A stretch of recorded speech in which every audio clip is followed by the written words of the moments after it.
بسم اللہ الرحمن الرحیم۔ شروع کرتا ہوں اللہ تعالیٰ کے نام سے جو بڑا مہربان نہایت رحم والا ہے۔ تلک الرسول فضلنا بعضهم على بعض منهم من کلم اللہ ورفع بعضهم درجات وآتينا عيسى ابن مريم البينات وأيدناه بروح القدس ولو شاء الله ما اقتتل الذين من بعد ما جاءتهم البينات ولكن اختلفوا فمنهم من آمن ومنهم من كفر وَلَوْ شَاءَ اللَّهُ مَا اقْتَتَلُوا وَلَكِنَّ اللَّهَ يَفْعَلُ مَا يُرِيدُ۔ یہ رسول ہیں جن میں سے ہم نے بعض کو بعض پر فضیلت دی ہے۔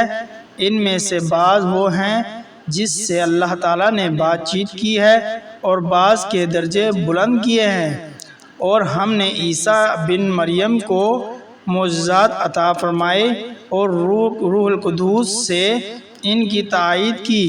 اگر اللہ تعالیٰ چاہتا تو ان کے بعد والے اپنے پاس دلیلیں آ جانے کے بعد ہرگز آپس میں لڑائی جھگڑائی نہ کرتے، لیکن ان لوگوں نے اختلاف کیا۔ ان میں سے بعض تو مومن ہوئے اور بعض کافر، اور اگر اللہ تعالیٰ چاہتا تو یہ آپس میں نہ لڑتے، لیکن اللہ تعالیٰ جو چاہتا ہے کرتا ہے۔ یا ایھا الذین آمنوا انفقوا مما رزقناکم من قبل ان یأتی یوم لا بیع فیہ ولا خلة ولا شفاعة والکافرون هم الظالمون۔ اے ایمان والو، جو ہم نے تمہیں دے رکھا ہے اس میں سے خرچ کرتے رہو، اس سے پہلے کہ وہ دن آئے جس میں نہ تجارت ہے نہ دوستی اور شفاعت، اور کافر ہی ظالم ہیں۔ اللہ لا الہ الا هو الحی القیوم لا تأخذه سنة ولا نوم له ما في السماوات وما في الأرض من ذا الذي يشفع عنده إلا بإذنه يعلم ما بين أيديهم وما خلفهم ولا يحيطون بشيء من علمه إلا بما شاء وسع كرسيه السماوات والأرض ولا يؤوده حفظهما وهو العلي العظيم۔ اللہ تعالیٰ ہی معبود برحق ہے، جس کے سوا کوئی معبود نہیں، جو زندہ اور سب کا تھامنے والا ہے، جسے نہ اونگ آتی ہے نہ نیند۔ اس کی ملکیت میں زمین اور آسمان کی تمام چیزیں ہیں۔ کون ہے جو اس کی اجازت کے بغیر اس کے سامنے شفاعت کر سکے؟ وہ جانتا ہے جو اس کے سامنے ہے اور جو ان کے پیچھے ہے، اور وہ اس کے علم میں سے کسی چیز کا احاطہ نہیں کر سکتے مگر جتنا وہ چاہے۔ اس کی کرسی کی وسعت نے زمین اور آسمان کو گھیر رکھا ہے، اور اللہ تعالیٰ ان کی حفاظت سے نہ تھکتا ہے اور نہ اکتا ہے۔ وہ تو بہت بلند اور بہت بڑا ہے۔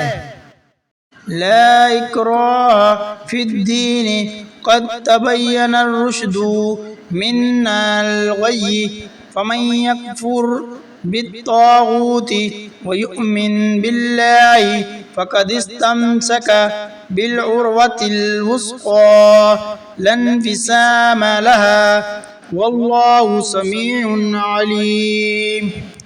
دین کے بارے میں کوئی زبردستی نہیں، ہدایت ضلالت سے روشن ہو چکی ہے، اس لیے جو شخص اللہ تعالیٰ کے سوا دوسرے معبودوں کا انکار کر کے اللہ تعالیٰ پر ایمان لائے، اس نے مضبوط کڑے کو تھام لیا جو کبھی نہ ٹوٹے گا، اور اللہ تعالیٰ سننے والا جاننے والا ہے۔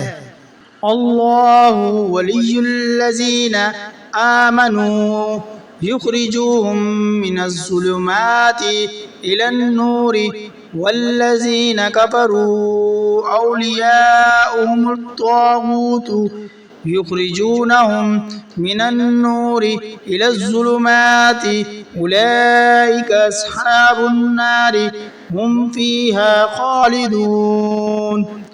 ایمان لانے والوں کا راز ساز اللہ تعالیٰ خود ہے، وہ انہیں اندھیروں سے روشنی کی طرف نکال لے جاتا ہے، اور کافروں کے اولیاء شیاطین ہیں، وہ انہیں روشنی سے نکال کر اندھیروں کی طرف لے جاتے ہیں، یہ لوگ جہنمی ہیں جو ہمیشہ اسی میں پکڑے رہیں گے۔ أَلَمْ تَرَ إِلَى الَّذِي حَاجَّ إِبْرَاهِيمَ فِي رَبِّهِ أَنْ آتَاهُ اللَّهُ الْمُلْكَ إِذْ قَالَ إِبْرَاهِيمُ رَبِّيَ الَّذِي يُحْيِي وَيُمِيتُ قَالَ أَنَا أُحْيِي وَأُمِيتُ قال إبراهيم فإن الله يأتي بالشمس من المشرق فأت بها من المغرب فهبط الذي كفر والله لا يهدي القوم الظالمين۔ کیا تو نے اسے نہیں دیکھا جو سلطنت پا کر ابراہیم علیہ السلام سے اس کے رب کے بارے میں جھگڑ رہا تھا؟ جب ابراہیم علیہ السلام نے کہا میرا رب تو وہ ہے جو جلاتا اور مارتا ہے، وہ کہنے لگا میں بھی جلاتا اور مارتا ہوں۔ ابراہیم علیہ السلام نے کہا کہ اللہ تعالیٰ سورج کو مشرق کی طرف سے لے آتا ہے تو اسے مغرب کی جانب سے لے کر، اب تو وہ کافر بونچکا رہ گیا اور اللہ تعالیٰ ظالموں کو ہدایت نہیں دیتا۔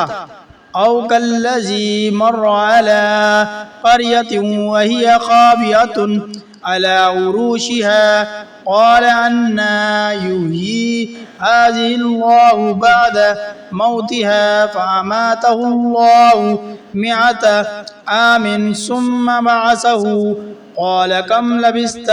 قال لبثت يوما أو بعض يوم قال بل لبثت 100 عام فانظر إلى طعامك وشرابك لم يتسنه وانظر إلى حمارك ولنجعلك آية للناس وانظر إلى العظام كيف ننشزها ثم نكسوها لحما فلما تبين له قال أعلم أن الله على كل شيء قدير۔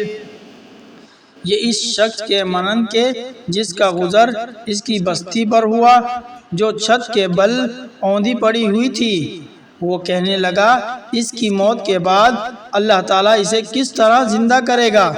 تو اللہ تعالیٰ نے اسے مار دیا 100 سال کے لیے، پھر اسے اٹھایا، پوچھا کتنی مدت تم پر گزری؟ کہنے لگا ایک دن یا دن کا کچھ حصہ فرمایا، بلکہ تو 100 سال تک رہا۔ پھر اب تو اپنے کھانے پینے کو دیکھ کے بالکل خراب نہیں ہوا، اور اپنے گدھے کو بھی دیکھ، ہم تجھے لوگوں کے لیے ایک نشانی بناتے ہیں، تو دیکھ کے ہم ہڈیوں کو کس طرح اٹھاتے ہیں، پھر ان پر گوشت چڑھاتے ہیں۔ جب یہ سب ظاہر ہو چکا تو کہنے لگا میں جانتا ہوں کہ اللہ تعالیٰ ہر چیز کے قادر ہے۔ وَإِذْ قَالَ إِبْرَاهِيمُ رَبِّ أَرِنِي كَيْفَ تُحْيِي الْمَوْتَى قَالَ أَوَلَمْ تُؤْمِنْ قَالَ بَلَى وَلَكِنْ لِيَطْمَئِنَّ قَلْبِي قال فخذ 4 من الطير فصرهن إليك ثم اجعل على كل جبل منهن جزعا ثم ادعوهن يأتينك سعيا واعلم أن الله عزيز حكيم۔ اور جب ابراہیم علیہ السلام نے کہا کہ اے میرے پروردگار مجھے دکھا تو مردوں کو کس طرح زندہ کرے گا، جناب باری تعالیٰ نے فرمایا کیا تمہیں ایمان نہیں؟ جواب دیا ایمان تو ہے لیکن میرے دل کی تسکین ہو جائے گی۔ فرمایا 4 پرند لو، ان کے ٹکڑے کر ڈالو پھر ہر پہاڑ پر ان کا ایک ایک ٹکڑا رکھ دو، پھر انہیں پکارو، تمہارے پاس دوڑتے ہوئے آ جائیں گے، اور جان رکھو کہ اللہ تعالیٰ غالب ہے، حکمتوں والا ہے۔ مثل الذین ينفقون اموالهم فی سبیل اللہ کمثل حبۃ انبتت سبع سنابل فی کل سنبلۃ مئۃ حبۃ واللہ یضاعف لمن یشاء واللہ واسع علیم۔ جو لوگ اپنا مال اللہ تعالیٰ کی راہ میں خرچ کرتے ہیں، ان کی مثال اس دانے جیسی ہے جس میں سے 7 بلیاں نکالیں اور ہر بلی سے میں 100 دانے ہوں، اور اللہ تعالیٰ جسے چاہے بڑھا چڑھا کر دے، اور اللہ تعالیٰ کشادگی والا اور علم والا ہے۔ الذین ينفقون اموالهم فی سبیل اللہ ثم لا يتبعون ما انفقوا منا ولا اذى لهم اجرهم عند ربهم ولا خوف علیہم ولا هم يحزنون۔ جو لوگ اپنا مال اللہ تعالیٰ کی راہ میں خرچ کرتے ہیں، پھر اس کے بعد نہ تو احساس جتاتے ہیں اور نہ ایذا دیتے ہیں، ان کا اجر ان کے رب کے پاس ہے، ان پر نہ تو کچھ خوف ہے نہ وہ اداس ہوں گے۔